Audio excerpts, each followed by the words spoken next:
Greetings, Gungans. Today we moan with the malevolent spirits of Chicago and break the barrels of Jarvis, Ontario. Only thing I'll say is, heavy is the weight of a barrel of chickens upon a man's soul.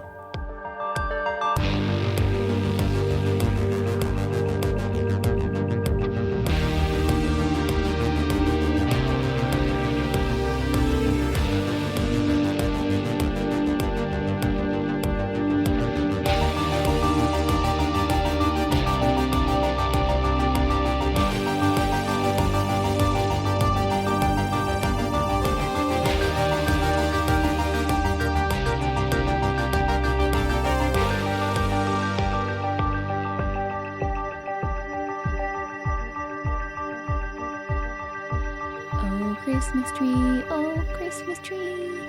We really thought that you would be bigger. Yeah, it's pretty small, isn't it? Tiny little skinny little Christmas tree. We don't have any room for a big one. And our toddler will pull it down, so. That's just the way it goes sometimes. Sad Christmas. Hi, everyone. Hi, I'm Kendra. And I'm Blake. And this is Ghosts of the Gazette, where old news brings on new voices. And where forgotten headlines come back to life. They come back to life. It is December 22nd. It is our pre-Christmas episode. Ooh, you guys, 3 days from Christmas. Our Christmas wish is for this to be the best episode of all time. I can't wait. I love Christmas. Today we are traveling back to the year 1910 and we'll be talking about stories that take place in Toronto and also Jarvis, Ontario, and Montreal, Quebec. We're all over the place.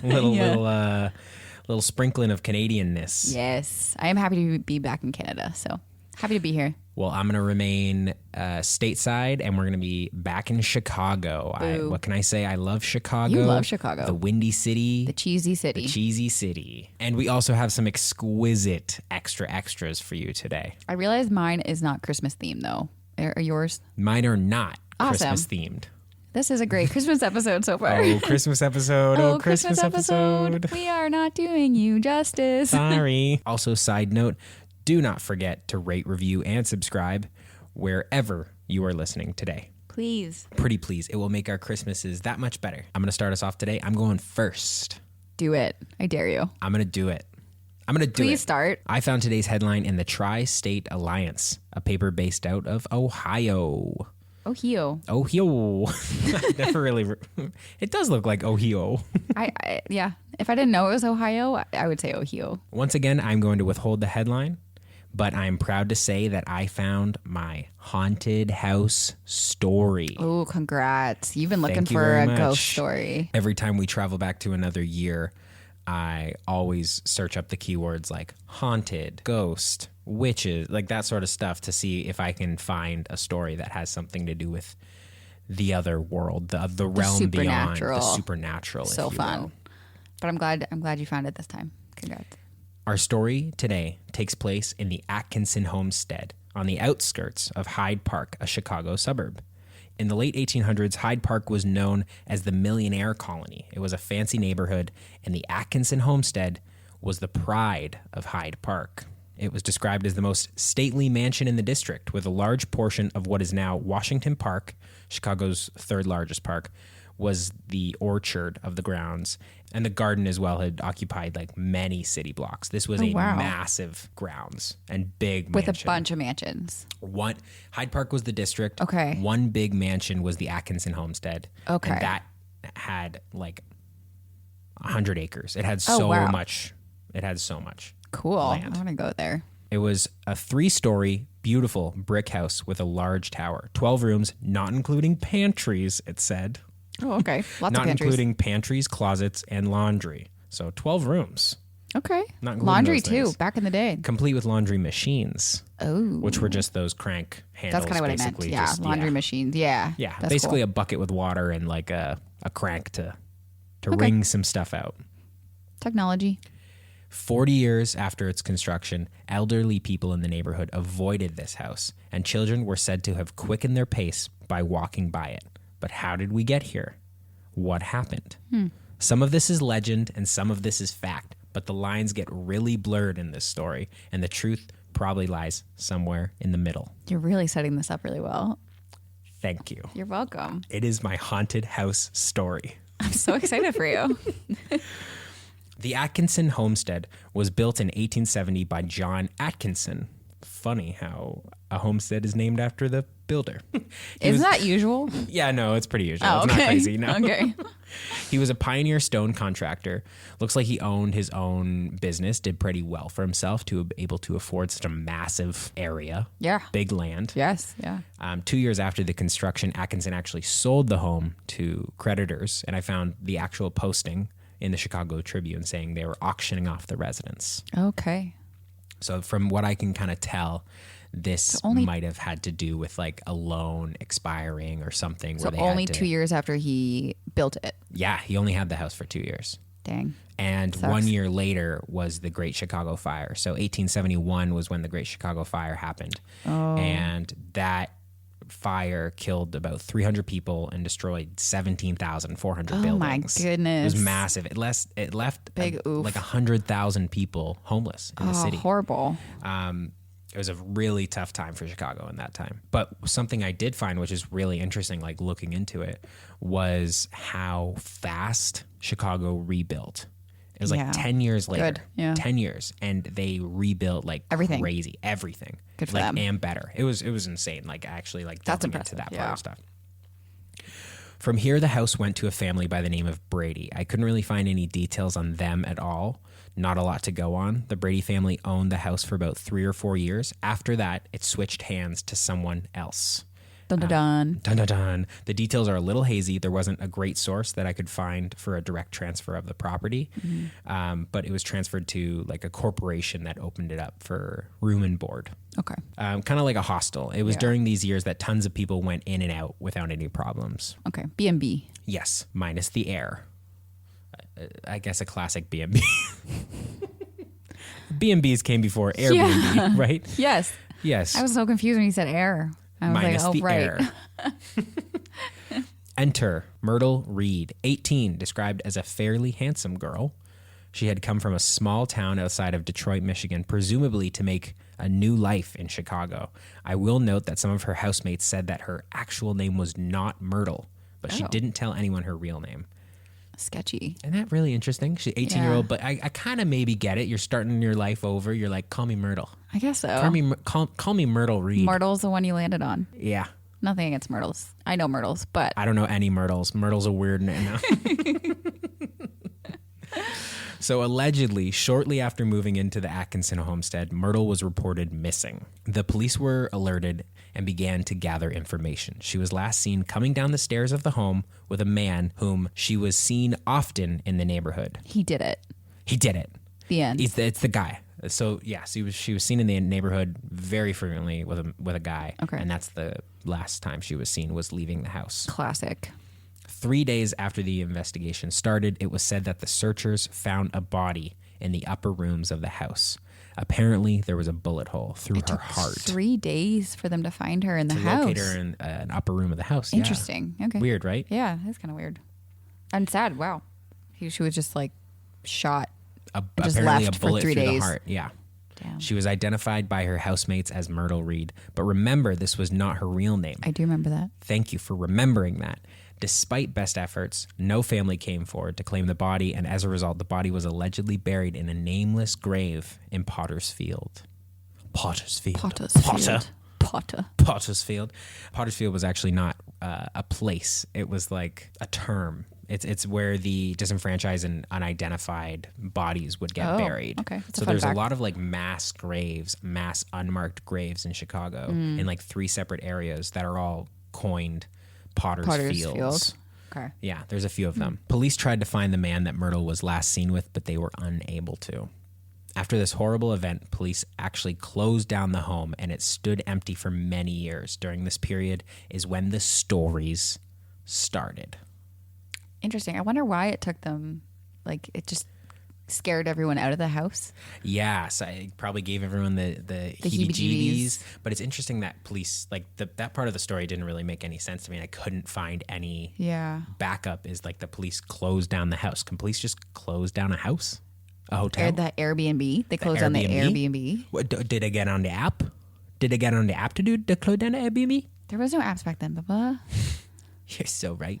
You're so dumb. I'm so dumb. People walking around the area reported hearing moans and screams in the deserted rooms.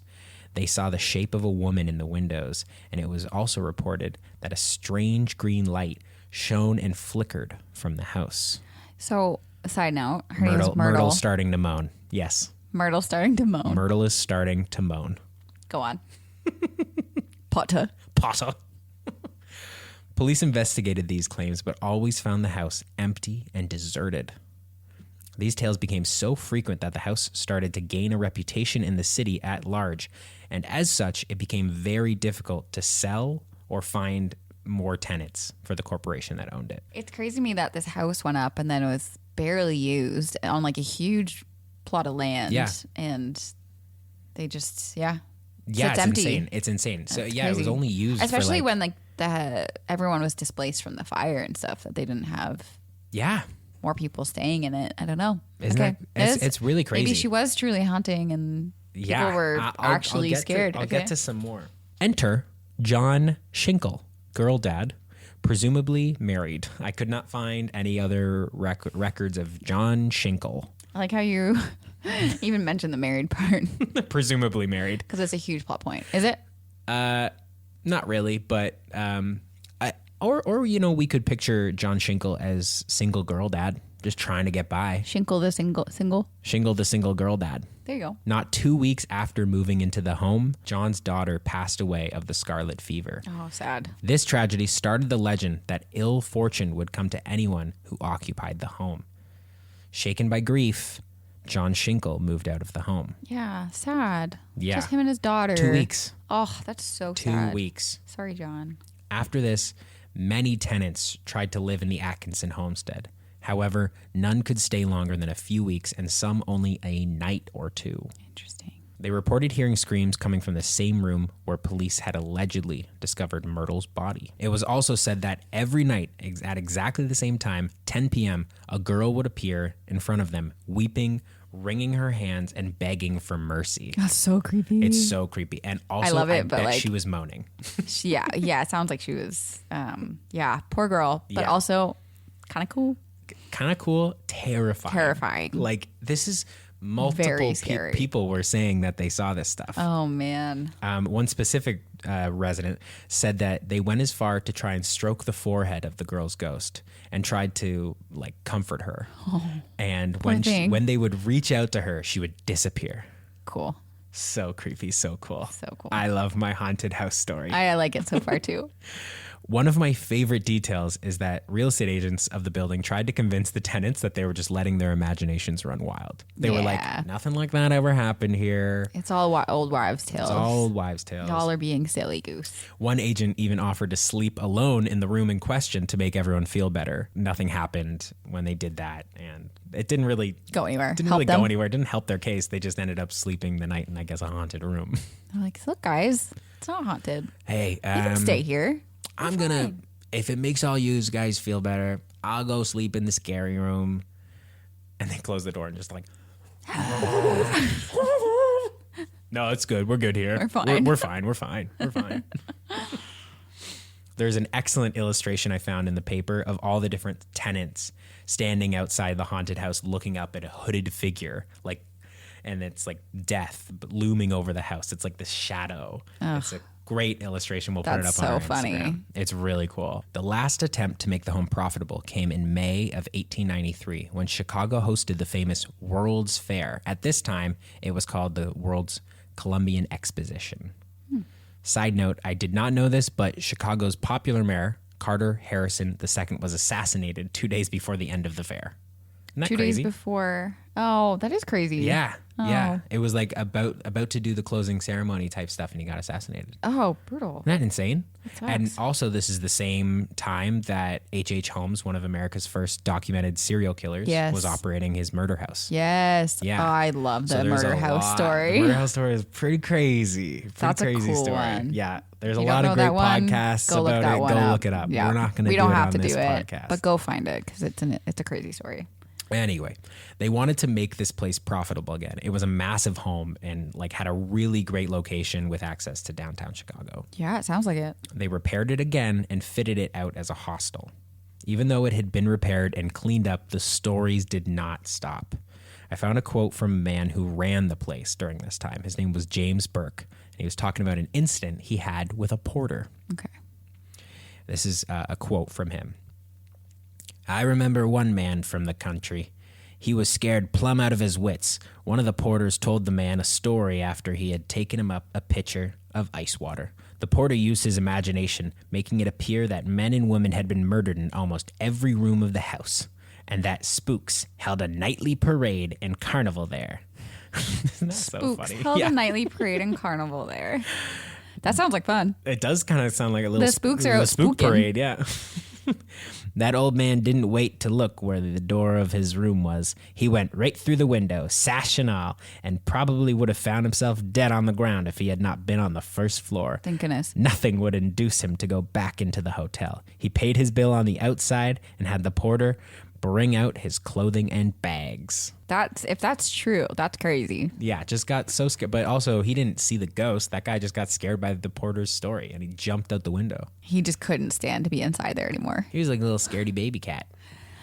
You know what? I don't blame him, though, because I get it. A little ghost story. If I got a little spooked, I get it. But he didn't see Moaning Myrtle. Yeah, I guess so. It's just a story, but some ghost stories just hit. That's true. They hit differently. After the World's Fair ended in 1893, the house stood empty and decaying for close to 16 years. It's now 1909, and real estate agents were instructed to accept any bid offered for the property. $1. Sorry. $1, please. The disappearance and death of Myrtle Read and the subsequent stories and sightings had super tanked the value of this place. Come on, Myrtle. I mean, I know it's not your fault, because you're there trapped and you didn't want something to happen to you. Your soul is bound to the Atkinson Homestead. It's not your fault. Get it. And I do feel for you. You're wringing your hands. You're massaging the bullet hole in your heart. Oh, so sad. And she's like, I feel bad for hey. Enter Mrs. Clara Wilson, widow of Olaf Wilson, an ex-resident of Chicago. Clara had come back after inheriting a comfortable fortune from her late husband a few years prior. She had spent some of her youth in the city and actually had lived at the Atkinson Homestead, which is where she met her husband and then moved to Steubenville, Ohio. Steubenville, Ohio. And she had moved with him shortly after meeting. This is where they got married and lived for 20 years, only coming back to Chicago every once in a while for a few visits. Clara, now in her late 40s, returned to the city to start investing in property when she had came back across the Atkinson Homestead. She remembered it and was like, oh, yeah, this place. Whatever happened to this place? And she's been sitting there for like almost 20 years. So she was asking around the neighborhood and was told all the tales of Myrtle Read and was warned that a fate would await her if she chose to buy the property. Okay. So naturally, she decided to buy the haunted property. House. Yeah. Good for her. Classic move in every single Honestly, she just needs to befriend story. Myrtle. Like Myrtle obviously just needs a little maybe it's like TLC. A little happy like movie where like she befriends the ghost of Myrtle Casper, the friendly ghost, the friendliest ghost you know. Is that how it goes? Myrtle, the friendliest ghost that moans. That moans. It was reported that she got a great price for the home, considering the size of the land. $1. And they're like, I'll take it. Just get it. Just it's literally costing us money. You couldn't find like what price? No, I couldn't find the transfer. Okay. Clara was undeterred by the ghost stories and tales of Myrtle Read, and she had a great reason for this. She was the one and only Myrtle Read. Yes. That makes me feel better. Clara Wilson was Myrtle Read. Hilarious. Isn't that so cool? No, but they found a body. Let me get to that. Okay. She had met her husband Olaf at 18, the man that Myrtle was last seen with. Yeah, okay. And had quickly eloped, not telling anyone. The last time Myrtle was seen was leaving the house, was presumably moving out with her husband and eloping. Hilarious. Yeah. You may be asking, what about the body they found through with the hole through the heart? You may be asking exactly that. That was not my question. My question actually was, what about the body they found with the hole in the heart? What about the body with the hole in the heart? Well, there are no police records of any such event taking place at the Atkinson Homestead. This was all a direct result of the rumor mill working overtime in full effect. That's impressive. Yeah. Because police were involved, no? They literally had no record of this. And when asked about it, they always said there's never been any murder in that house. Question mark? I know. Weird. Okay. Yeah. So someone made this up and it just kind of traveled, and even to the people in the neighborhood. Oh. There was never any murder at the Atkinson homestead. This is crazy. This is crazy. This is crazy. Go on. I found a fantastic article in the St. Louis Post-Dispatch in which they interviewed Miss Clara Wilson.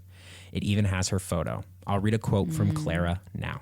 It is a rather strange thing, though, that our elopement should have caused these ghost stories, and that I should come back here years afterward and take over the property that was practically made valueless by the imagination and the gossiping tongues of the people in the neighborhood. The making public of the real facts of the case, I hope, will operate to lay the ghost, for it would be poor investment if after putting up an apartment house, I would be unable to secure tenants on account of spook stories. Crazy. You know what? This could be a big old plan of hers. She was like, you know what? If I just go elope with this man, people are going to think I'm dead. People are going to think I was shot through the heart.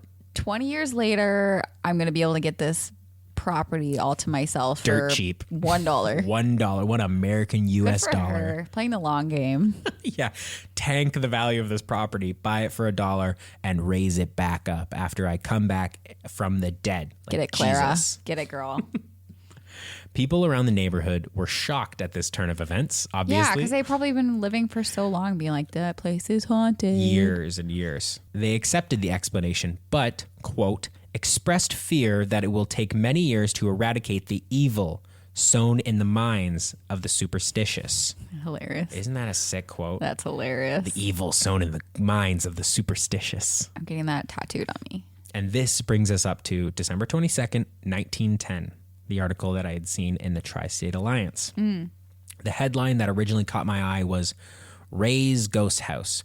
Workmen tear down residence long given over to spirits. Oh, so she couldn't shake the ghostly spooks out of the house. Yeah, there's a great photo of the remains of the house, and you can see what's left of it in that photo. Fun. Despite Clara's best efforts, she was unable to shake the ghoulish reputation of the Atkinson homestead. Oh, no. Yeah, she bought it, and then a year later, she's like, screw this, tear it down. There goes my $1. And that is my haunted house ghost story. The Atkinson homestead is now a health clinic in a very blah-looking area. Of course it is. It always is.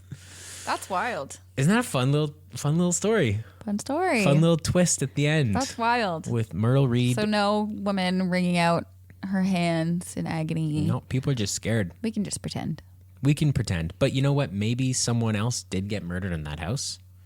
Do you think this was... people thought it was misidentified as Myrtle Read? Yeah, maybe. Do you think this was inspiration for Moaning Myrtle? We can only hope and dream. I'm going to dream about that tonight. Please don't dream about Moaning Myrtle. You're going to wake up in a sweat. She doesn't scare me. I could take her. Yeah, Anyways. you could take her. All right, what you got? All right, Blizz. I found this story in a paper called The Plain Dealer, which is a Cleveland, Ohio paper. Ohio. But that is not where we're going. We're not going to Ohio again. I love Sorry, every single time we do this, I found this paper in this place. But that's not where the story takes place. We're not going there. We're not going there ever. I don't want to be there. We are going to be in Canada today. Back to the land of the free. Oh, Canada, the land of the free. Also back to our home. Our home. Our home. Home is Canada. Home is Canada. This is a story of the Montreal barrel mystery. And this one's really fun. I think you're going to enjoy this Montreal barrel mystery. Yeah. The headline for this one reads, Kills, Ships Body to Freeze in Keg. Murderer labeling victim poultry sends corpse into cold storage. That's a lot of words. It's a lot of words, yeah. Like non-connected words. I can't wait to see how they're connected. I know. It doesn't feel like they should be connected. I know. Kills, murderer, ships, body to freeze in keg. Labeling victim poultry sends corpse into cold storage.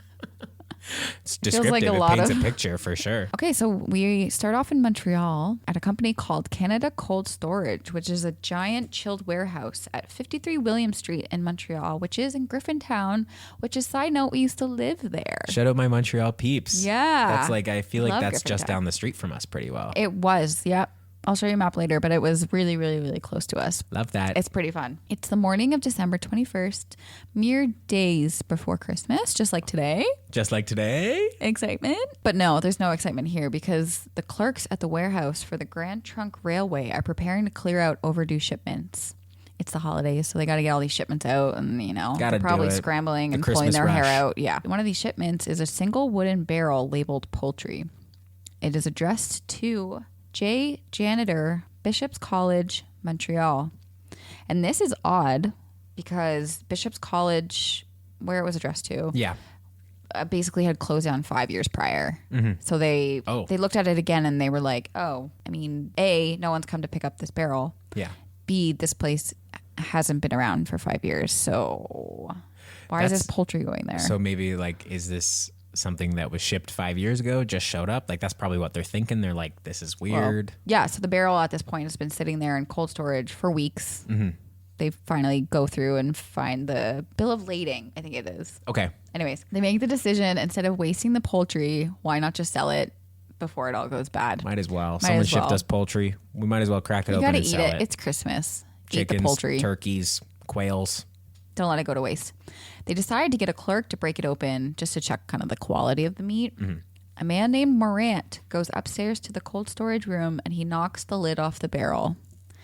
Inside, as I'm sure you've guessed at this point, is not poultry. No, Shocker. it's beef. It's beef. Where's the beef? Where's the beef? Instead, a frozen face of a man in his 70s stares back at the clerk. Ooh, I just got chills. That's You scary. can kind of picture it. Totally. That's A very man, vivid. a very frozen Yeah. man staring back into you. Kind of. I just made a face. This is an audio podcast, and I just made a great face. Great sound. Throw it on the socials. Morant then slams the lid back on and sprints out of the warehouse and reports the discovery. And within no time, the police, coroner, morgue wagon, and the warehouse superintendent are at the scene of the barrel, along with basically all of the employees, because I would be too. If I knew this Yeah. was happening in my Yeah. work, I would be. Oh, yeah. The more of a curiosity would. Yes. Yeah. I love it. It's the scene of the barrel, not the scene of the crime yet. No, it's the scene of the barrel. The cold has preserved the body in the barrel so well that they really can't do much but wait for him to thaw out, unfortunately, which is going to take about 48 hours at this point, which is crazy. Yeah, they can't microwave this guy. The technology's not there. But what they can see at the moment is that there were no clear signs of violence or any wounds or bruising. Weird. The body of the man was dressed warmly, but without pockets or identification on him, and his hands and feet were tied together with twine. Whoa. A red cloth is found loosely around his neck. Wow. This is a This is like such. This is a It's setting cold. a scene. This is a cold open to like a Cold, almost Christmas cold, Day. almost Christmas Day in the barrel. Wow. Someone very obviously went through lots of effort to get this man into the barrel as the way he was positioned. And the police were left with lots of questions, lots and lots and lots. This was like a huge story in the paper that day. Yeah, I bet. As they go through the records of the route that the barrel took, they start to realize that this barrel has been in transit for a while now, which November 21st is when it Yeah, like a first... month. About a month, yeah. About a month. It is shipped out from a small farming village, which had a population of only about 900 at the time, called Jarvis, Ontario. Have you heard of Jarvis. it, Jarvis? Yeah. Yeah. Yeah, vaguely. I've heard of the name. Yeah, I think know. we've driven through Jarvis before. Yeah, I guess I couldn't have placed it on a map, but Probably not. it's about 45 kilometers south of Hamilton, Ontario, 90 kilometers from Niagara Falls.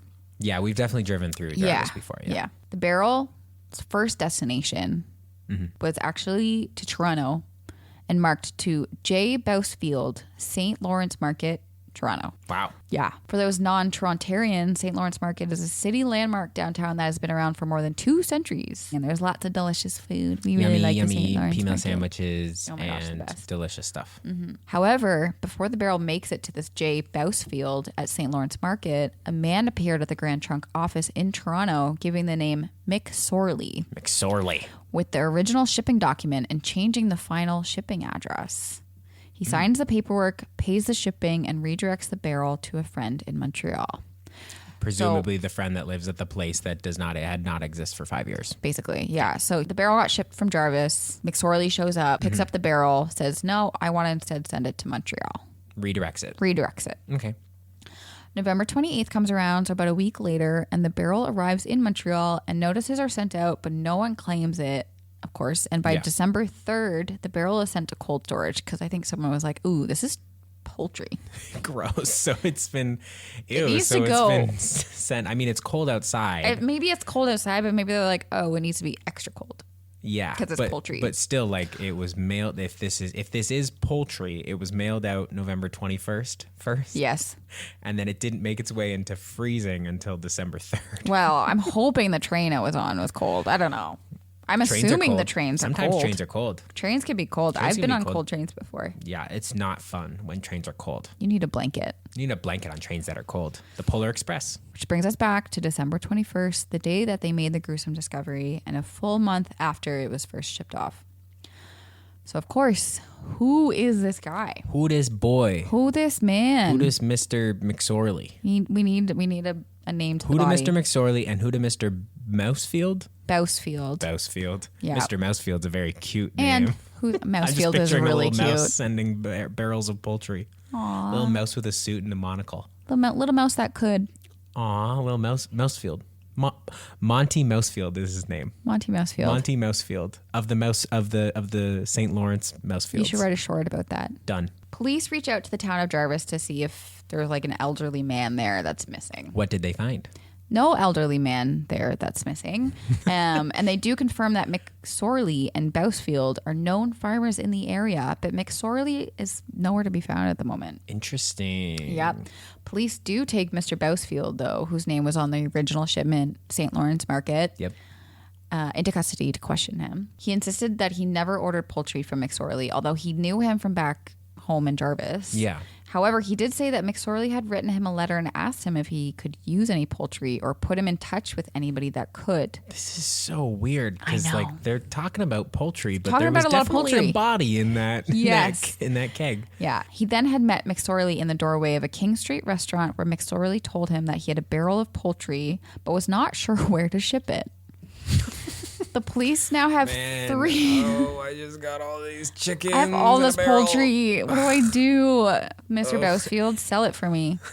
Heavy is the weight of a barrel of chickens upon a man's soul. That is so deep. Thank you.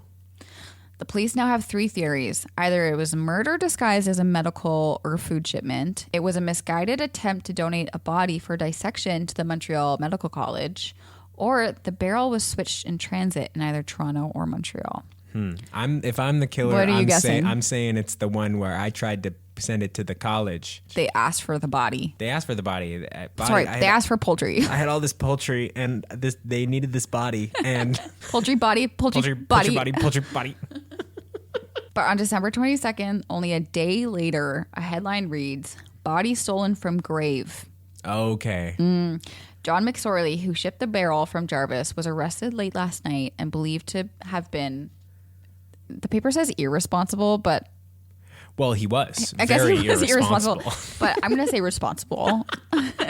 He was either very a typo naughty. or they mean he was irresponsible with the body in the grave. Yeah, by digging it up and shipping it somewhere. Very maybe. Irresponsible. That's crazy.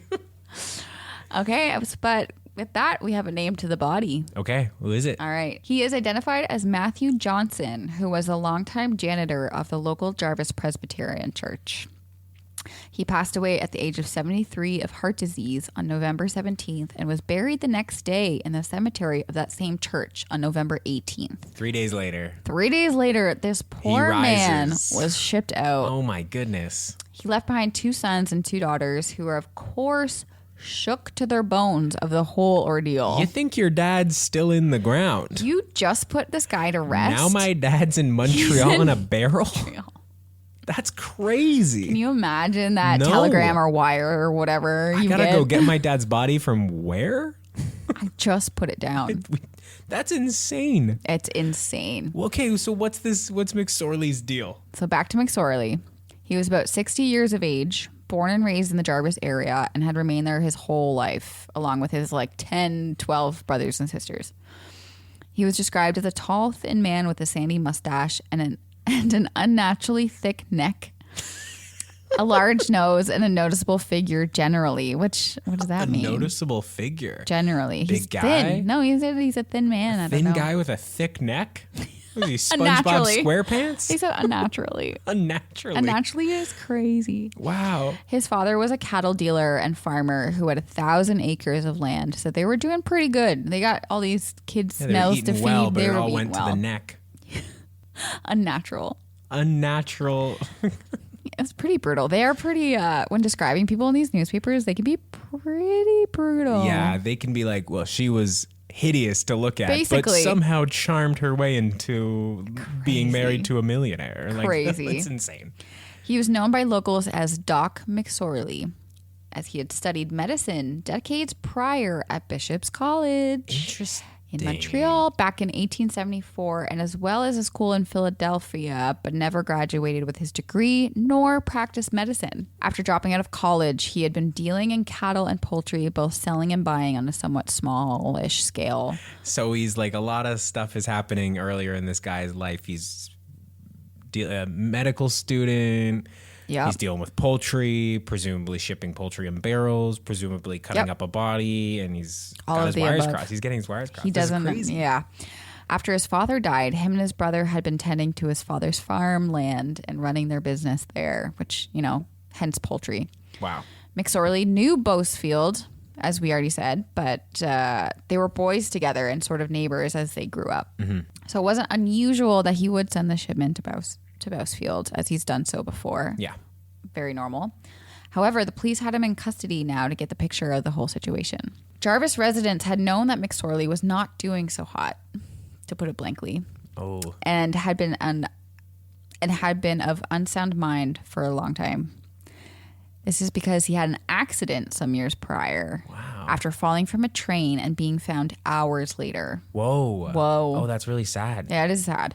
Since that time, he has been considered a little, quote unquote, eccentric, as he might be after that. Yeah, he feels like I'm picturing Doc Brown-ish from Back to the Future level of eccentricity. Yeah. As for McSorley, he took his arrest quietly, but maintained that he acted on good faith. In his statement to police, he said that a stranger had asked him to ship a barrel of turkeys to Bousfield in Toronto, and so he did. He was just following this guy's instructions. He then proceeded to Toronto to meet with the stranger again, who told him that Bousfield was out of the city, so that it had to be reshipped. So this is around Christmas time. Do you think the stranger that he was seeing was like the ghost of Christmas past? Santa. Oh, Santa. So he reclaimed the barrel there in Toronto and then shipped it off to Bishop's Medical College in Montreal. And he, of course, was unaware that his old college had been closed for the last 5 years, and which was absorbed by McGill University. And he had no idea. So Wow. But as for why he chose Bishop's College, he couldn't really give an answer. It was noted, though, that police kind of got the impression that he brooded over the alleged misuse of bodies for dissection purposes there. So it might have been something in his past, like he remembers Bishop's College, bodies, dissection. Yeah, it kind of sounds almost like dementia-ish. Yeah, like it's a where little, the yeah. past and present are very blurred in different points of your life, and it's just all crisscrossing in the his most brain. insane way. He also swore up and down that the barrel that he shipped contained only turkeys. Wow. A woman came forward who lived across from the Presbyterian Church cemetery, saying that she did see him enter the cemetery with a wheelbarrow sometime mid to late November, but did not see him come out. McSorley denied this accusation. Yeah, he probably didn't remember. The gravedigger who had buried Mr. Johnson did notice that McSorley had hung around after the funeral, so he was at the funeral, and had watched him fill in the grave that evening. Just seeing how the process works and Kind how, of, like, I okay, think so so. we put dirt in that hole. I would have to take The dirt out of that the hole. On December 26, one of Matthew Johnson's sons, James Johnson, arrived in Montreal. And even though the descriptions matched and everything, they needed someone to come identify the body, which really, really That's sucks. crazy. Yeah, it's very sad. His son also said that he knew the eccentricities of Doc McSorley, but always thought of him as harmless. He was at a loss for the actions, though, and of course said that his father gave no one trouble in his lifetime. Yeah. But it obviously, it sounds like McSorley didn't really know what was happening. Malicious intent. Doesn't feel like it. And so with that, in January of 1911, McSorley was sentenced to the maximum punishable sentence of 5 years, which Whoa. was a surprise to people, even in Jarvis, they all kind of were like, he wasn't there mentally, so why are you locking him up for 5 years? That's really interesting. Yeah. Oh, that's kind of a sad. It's kind of a sad story. Yeah, it was like a huge murder mystery for like a day or two that kind of fizzled out into like someone that just clearly needed a little bit of wow. Yeah, he just needed help. Wow, yeah, that's insane. Like, isn't that wild? That's such a crazy story. I know. It was crazy. And the fact that he didn't even murder anyone. He didn't remember doing anything. He didn't remember doing anything. He thought there was turkeys in the barrel. It's funny sending turkeys to the person that he would send turkeys to, but then showing up, redirecting it to his old college. So somehow maybe knowing that he had a body in there that he was going to send to his previous self. Is there time travel involved in this? There might be. I'm just asking questions. There's a lot of questions to be asked still. That's crazy. It's crazy. I wonder how I couldn't find an update. That's crazy. Yeah, I couldn't find an update. That's the unfortunate part of our line of work. It sucks. I tried hard, but that's amazing. That was an amazing story. Thank you. Good digging on that one. Good research. Thanks. I appreciate you. Now it's time for extra. Roll the sound. Extra, read all about it. Blake and Kendra got a couple little fun little tidbits they found while researching their stories that they want to share with you. All right, Kendra, I am going first for extras. And this one jumped off the page. As it always does. Yes, I found this also in the St. Louis Dispatch, which is the same paper that I found that article with Clara Wilson in it. Okay. Eggs and clothes, only booty. It's off to a good start. Yeah. We're coming in hot. What? Go on. Eggs and clothes, only booty. Richmond, Indiana, July 10th. The police department is trying to fix the identity to the most peculiar type of burglar that has worked in Richmond in many years. He gained entrance to a Main Street confectionery store. Confectionery is? Candy. By cutting his way through a rear door in an operation that must have taken hours. The burglar passed up the money left in the cash register drawer, silver forks and knives, and showed his preference for eggs, taking 5 dozen. Clothing store nearby was entered by the same strange burglar who again showed his contempt for money by not molesting the cash drawer or safe and got away with a suit of clothes and a shirt. Okay, he's getting the essentials. Yeah, he's like, shirt, I'm clothes, hungry. eggs. I need some clothes. Money's not going to cut it for me this month. 5 dozen eggs. My type of robbery. Yeah. I'm a big egg guy. Huge, yeah. I love eggs. We love eggs. That's we love hilarious. Eggs in this household. Eggs and clothes, only booty. They just passed up the money in the register. That's hilarious. And the fact that it may have taken him hours to cut through, like they said, he needs those eggs. You need the protein, bro. That's what he's doing. He's like, I'm just, because he was maybe only originally going to get some clothes, but then he's like, I'm going to need something for breakfast tomorrow. Crap. I forgot to get eggs. Sweet. They got 5 dozen here. What was it here for again? Oh, shirt. It was shirt. Oh, shirt. Yeah. That's funny. Okay, so I found my first extra in a North Carolina newspaper called the Wilmington Morning Star. And it's a photo of this 14-year-old. And it says, live on $60,000 a year. I was like, okay. Chicago, December 22nd. 14-year-old Catherine Barker must manage for a while to live on only, the word is only, $60,000 a year. Okay. So this is USD. The conversion is 2 million. 2 million. What? Dispatches from Michigan City say that the late father of the heiress, she's an heiress, right? John H.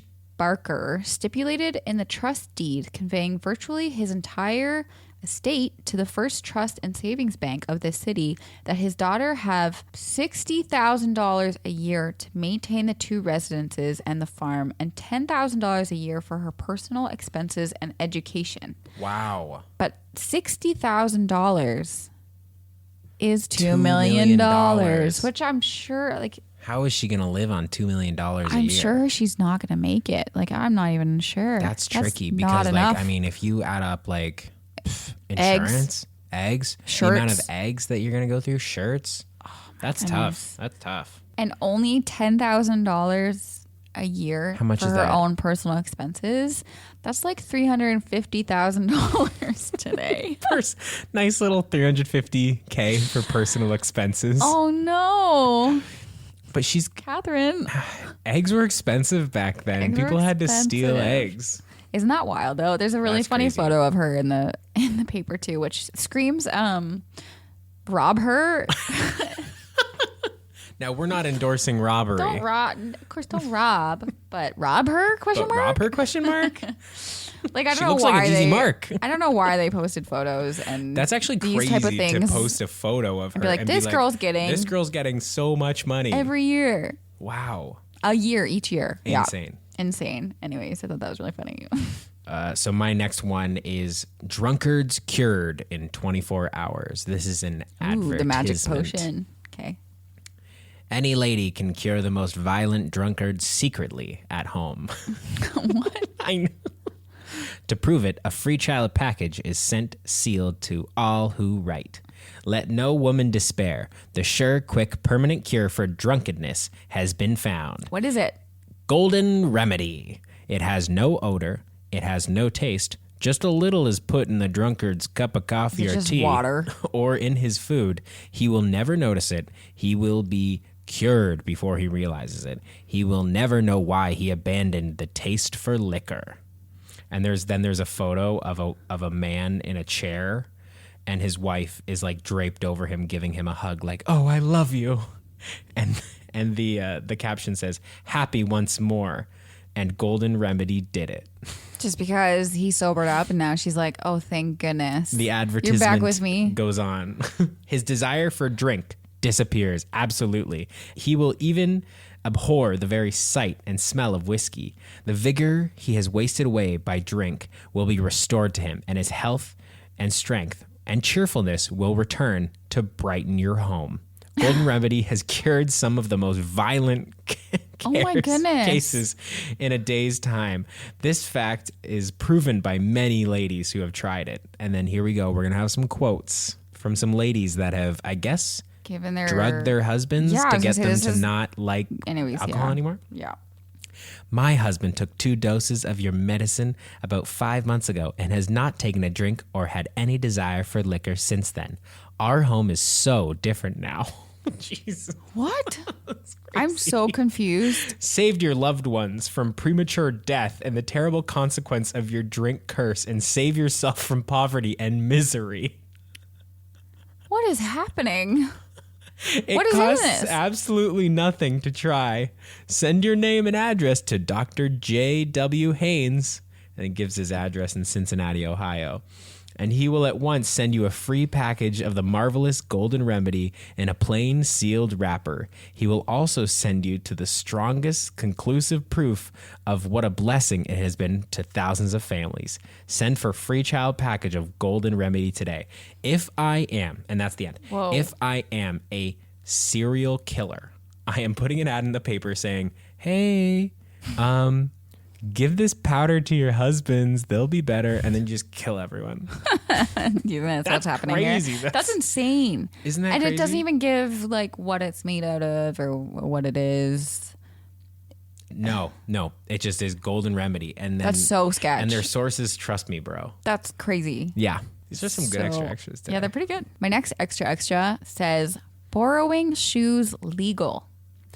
I'm glad it's finally put to rest. I feel like everything in these papers are just random words smushed together. It's like an Mad Libs. Like, Borrowing shoes legal. Police judge released girl who used employer's footwear. Acting police judge Benkoski decided yesterday that taking a pair of shoes belonging to another and wearing them does not constitute petite larceny. The case was that of Pauline Beck, 22, employed by Mrs. Emma Mills, who runs a restaurant at 1028 Euclid Avenue in Ohio. Ohio. Mrs. Mills had the girl arrested on the charge of petite larceny, claiming that she had stolen a pair of her shoes. Miss Beck admitted wearing the shoes, but said that Mrs. Mills had given her permission to do so. What? Mrs. Mills said that she would not have had the girl arrested had not Miss Beck sued her in a justice court for $4 in wages. Okay, so this bitch was like... Sounds like Mrs. Mills wasn't paying her bills. Sounds like she wasn't paying her staff. Miss and then Mills was like, didn't pay her bills, so Miss Beck took her shoes. As she should.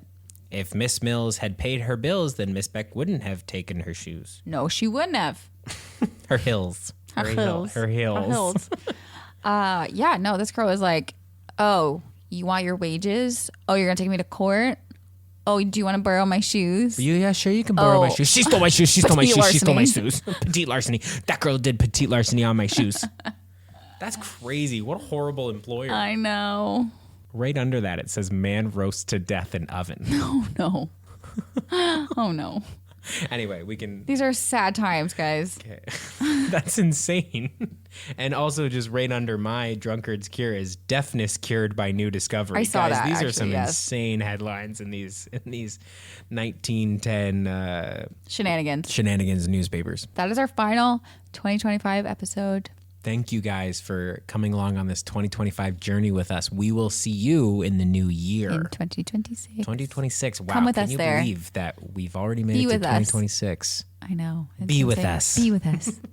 Don't forget to follow us on Instagram at Ghost of the Gazette, where we will be posting photos and clippings from today's episode. Subscribe to us on YouTube at Ghosts of the Gazette. You can also follow us and support us on TikTok. And you can email us ghostsofthegazette@gmail.com. Also, happy holidays. You bunch of Muppets, you little Muppet Christmas carols. Don't forget to watch the Muppets Christmas Carol. That's the best one of them all. PSA, don't forget to watch Muppets Christmas Carol. My personal favorite is Home Alone. Kendra's favorite is Muppets Christmas Carol. Mm-hmm. And the Grinch, of course. And the Grinch. We love the Grinch. Jim Carrey Grinch. Classic.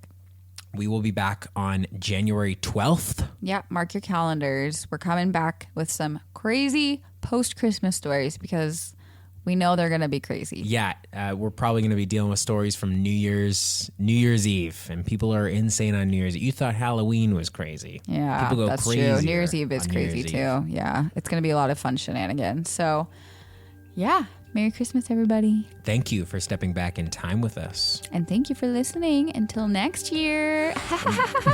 Bye. Ooh.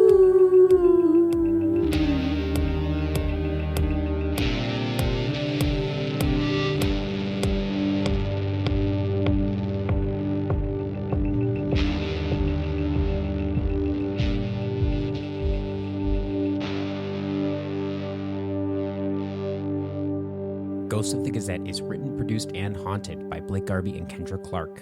Original theme by Kelly Steinhoff.